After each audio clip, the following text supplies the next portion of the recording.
ቸርች ምን ትሰሪያለሽ? ይሄ አንቺ ለአንቺ ለቸርች ቸርች የአንቺ ስፍራ አይደለም። ዋው ይሏታል ማለት ነው። ሴትዮዋ ልቧን አነሳሷት። አንድ ቀን ባሏን ደህና ሁን ብላው ሄደች።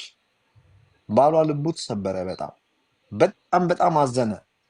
ቅድማ ነገር ስትናገሩ ነበር እናንተ ሴት ልጅ ከወጣች ወጣች። አንድ ሴቶች ሁሉ የሚያወሩት ቋንቋ ነው ይሄ። ሴቶች ሁሉ በቃ ሴት ልጅ እኮ አንዴ ከወጣች አንዴ ከቆረጠች ይላል። እስኪቆርጡ ድረስ ሴቶች ሊቸገሩ ይችላሉ። እንዳልሽው አንዴ ከቆረጡ ለእነሱም በአንድ ጊዜ ሰውየውን ይረሱታል ማለት አይደለም። በተለይ ቅድም እንዳልኩት ፍቅር አንድ ጊዜ ነው ብዬ ነበረ ቅድም።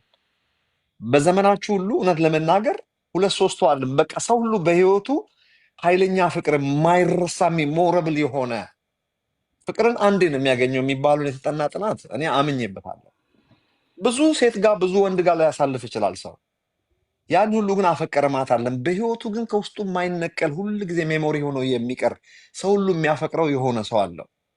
ያንን ሰው በብዛት ግን አታገቡትም። ያን ሰው የሚያሳዝነው ፓርት ማለት ነው የሆነ ቦታ